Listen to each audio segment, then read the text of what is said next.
All right, episode 11, Networking with Nick. Welcome back to another episode. I'm extremely excited to introduce this guest today. My guest today is the owner of not one, but two current businesses, Primus Strength and currently where we sit, Primus Print Co. Also, my guest holds the title of the youngest to be on the show, but don't let that age fool you. This young man started his entrepreneurial journey back in middle school, giving him a massive head start compared to a lot of us.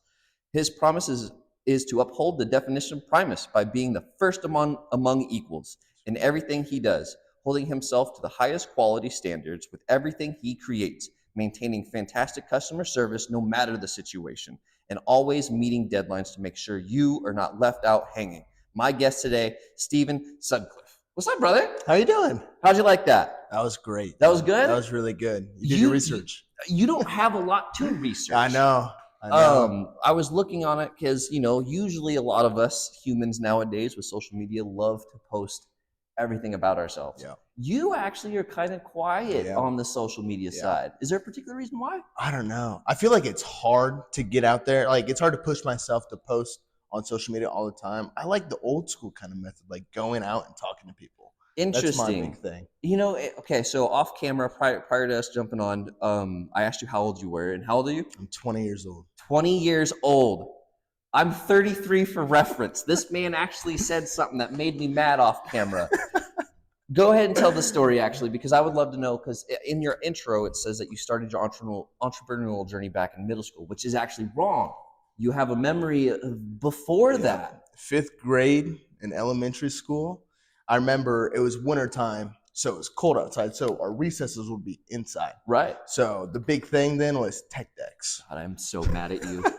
So what we would do, I come from a line of entrepreneurs. So my dad and I had this idea, like we went to Lowe's, we got little drawer handles, we got little pieces of trim and we drilled them into it. So we had nice little rails.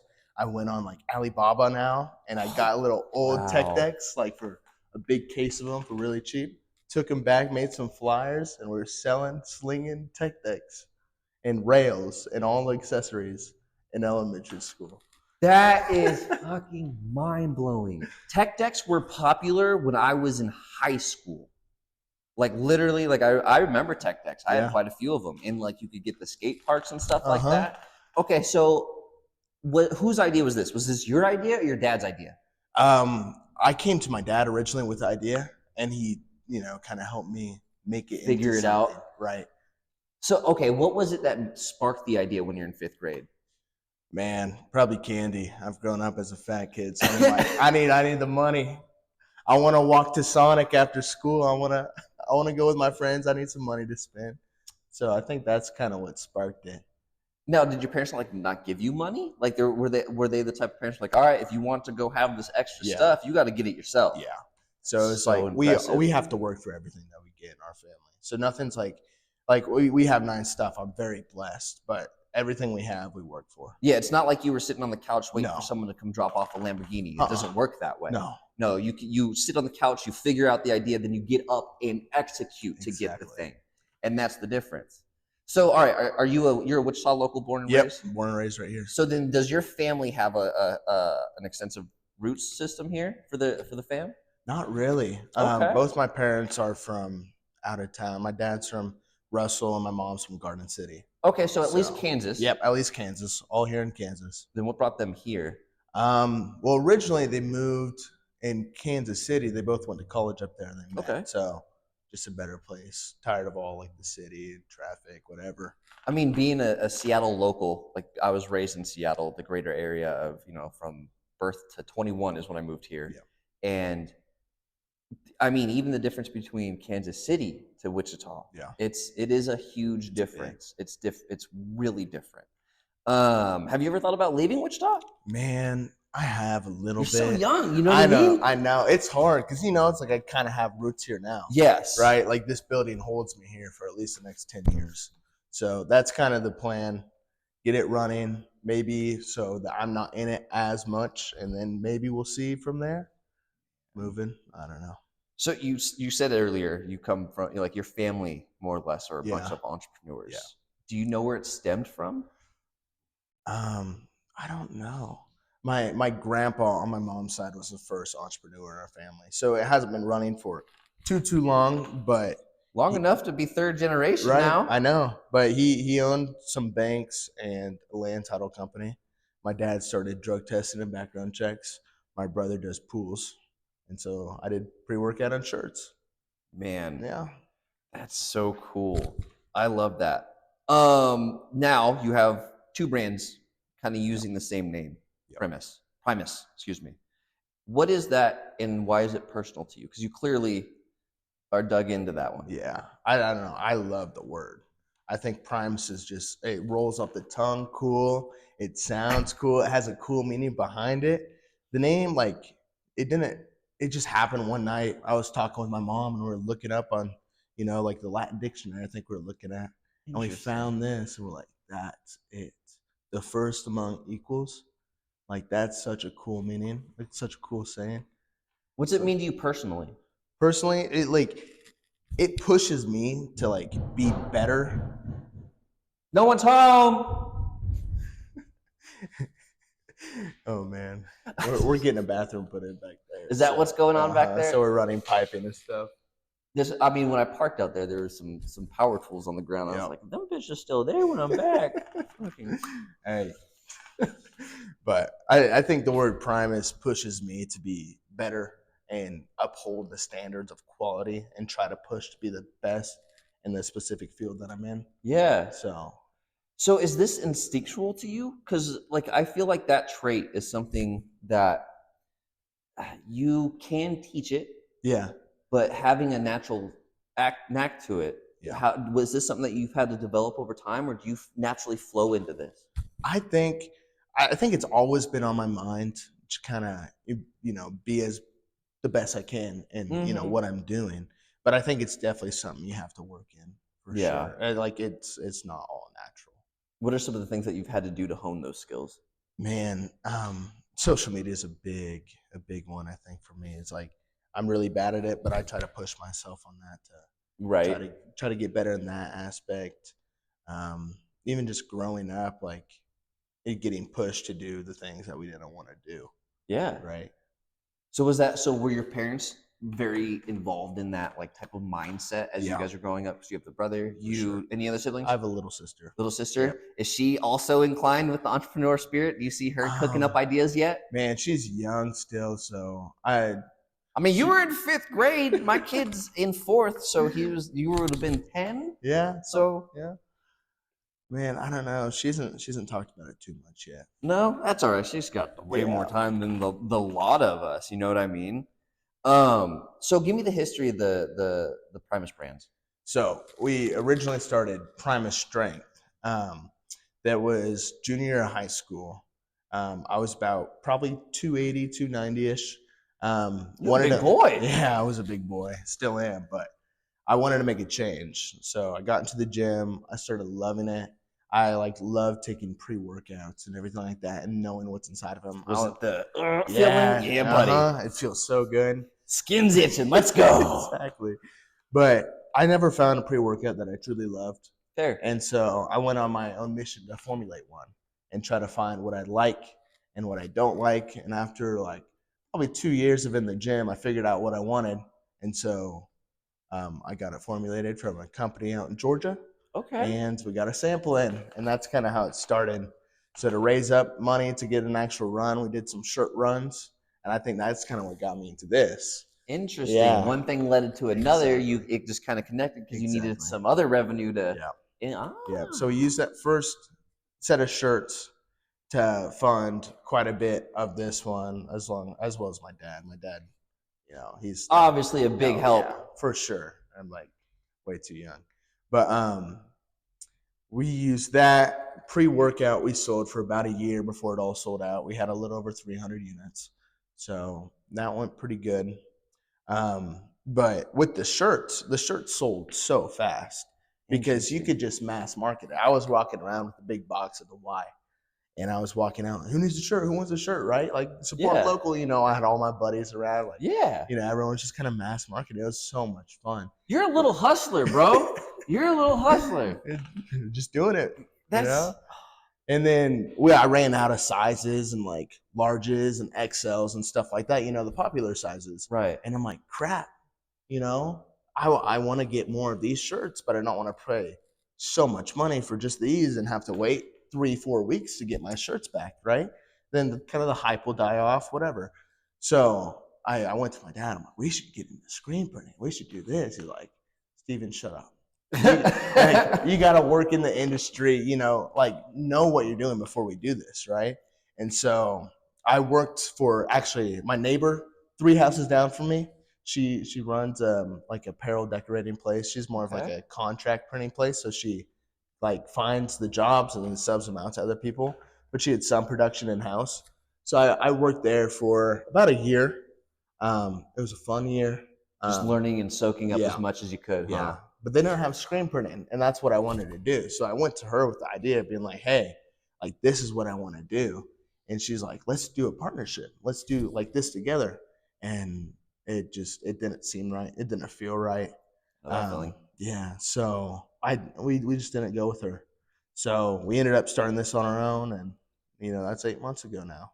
Yeah. All right. So first off, what was the journey of trying to formulate your own pre-workout? Because there's a lot of different ingredients. And it's not like it's easy to go find those ingredients. Right. There's a lot of research and that has to go into all of those chemical compounds and how they're produced, where they're sourced from, how they got there, the quality of them.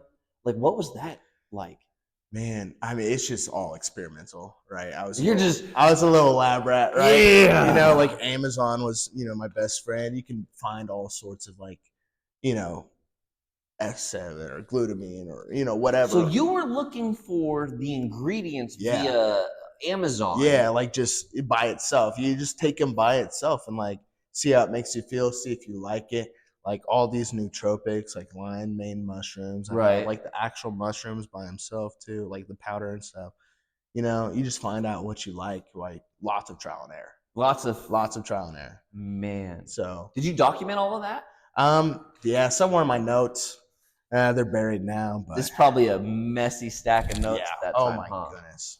They truly are. Okay, and then that is fascinating because we met through Caleb at the Arsenal. And he's on a massive journey with the companies that he's representing and working with. And I've always found that like those type of products, supplements and stuff, like that's not an easy market in any way, shape, or form. Because I mean, over the last few years, with the popularity growth through like Instagram, a lot of people threw their hat in the ring of creating their own product and their own branded name and all this other stuff. So it got so diluted, it does become very difficult to push. Yeah. And I think that's a big reason why we haven't done a second run.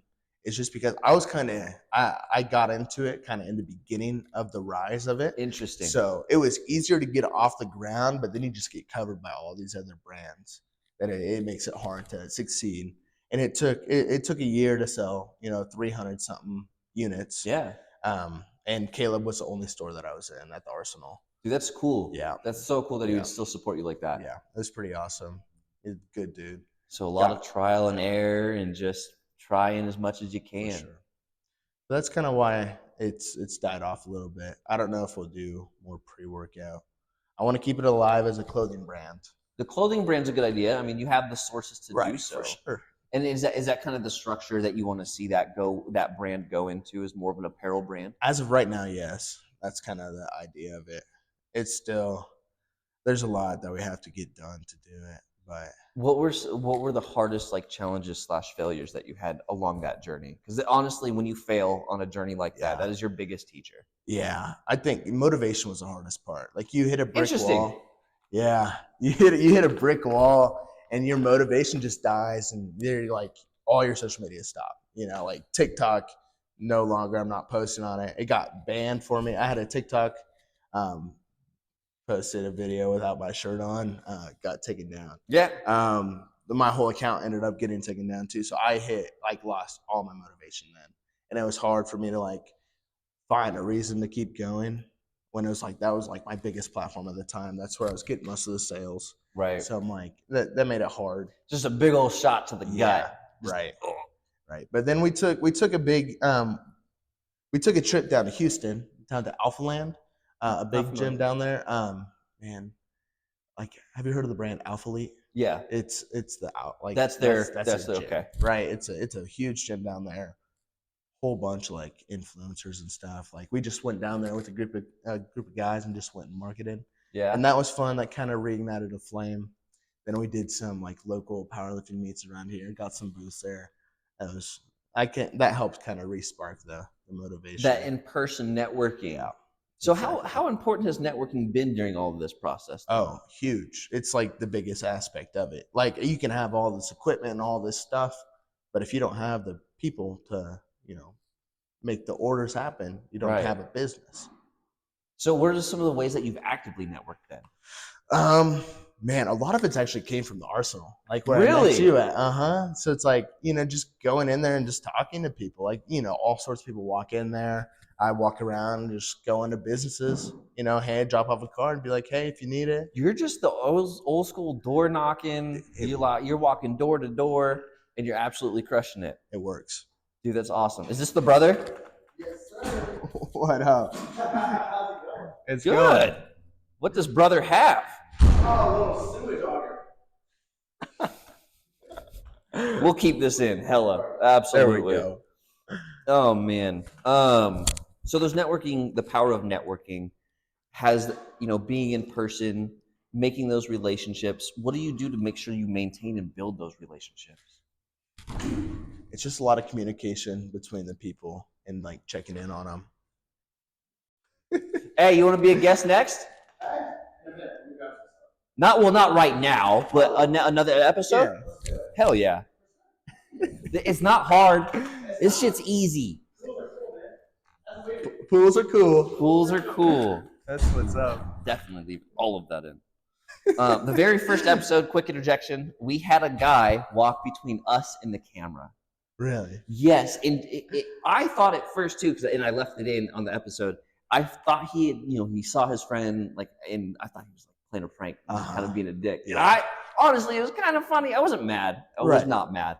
And his genuine like, oh, I fucked up. Like he felt so bad. I was like, oh, dude, were you playing around? He's like, no, I actually just I usually walk this way when I'm going back to the office from the bathroom. That's funny. And he just walked right through. Yep. Oh man. Oh, man. All right, let's get back on track here. Building those and maintaining those relationships and networking. Yeah. What does that how do you accomplish that? A lot of phone calls. A lot of just being like, hey, how you doing? How can I help you? How can I be of service? Right. Stuff like that. And just, even on like going on their social medias and liking their stuff and commenting on their things, like it's little reminders of you that you're still there, that you're behind them, supporting them, or like kind of being a part of the journey, which I think helps a lot of people. Yes. And people like that a lot. Because on this journey, you usually don't have a lot of people cheering for you. Yeah. It's usually a very lonely path in which we take. And For it's, Alex Ramosi said not too long ago, generally when people cheer for you, it's when you need it the least. Yeah. Because you've already gotten there. Right. And, having that person to fucking cheer you on, it's so crucial. It's huge. God, that's amazing. I absolutely love that.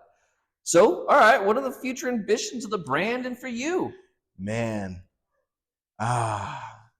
Future of the brand. Well, this year, I haven't really thought about like too far down the line. I don't know if I want to sell eventually or if I want to maintain this for life, because I don't know what it's going to look like in the future. But I know for this next year, we have some pretty high goals set for us. Fair. And I think we're going to go down like the construction avenue and focus on getting more of their kind of business. More of the reflective stuff too, like the safety gear as well? We can do anything here. Right. Right. So like anything from safety vests to just their ordinary work shirts to hats to hard hats to all their promotional products, lanyards. Yeah, that's awesome. I absolutely love that. Of. Now, who do we got coming in now? What up? You're all right. That's the best thing about a podcast. It's hanging out. Yeah, it's not something serious. Have fun, enjoy, smile. Like it doesn't have to be something crazy. And there are a lot of people out there who like they look at it like it has to be perfect. Yeah. It's never going to be perfect. No. Ship with shame. Ship with shame. I fucking, like it. I stick to that.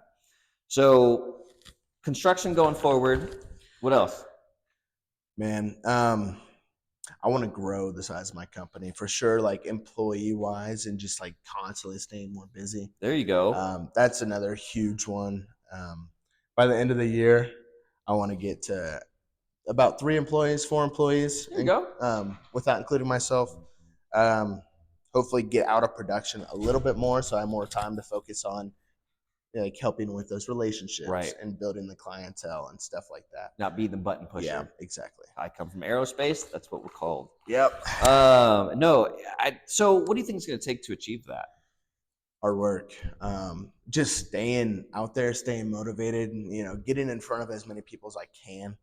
I think that's the big thing. I want to bring different like products to the table, like your hat. Yeah. Like it's like a whole different type of embroidery. You don't see that much. Don't mind the hair. But yeah, it's a very nice, like It's like- entwined, like- like it's almost like a roped Yeah, embroidery. it's like snakeskin rope, kind of like a whole different look to it. Like you don't see that much. No.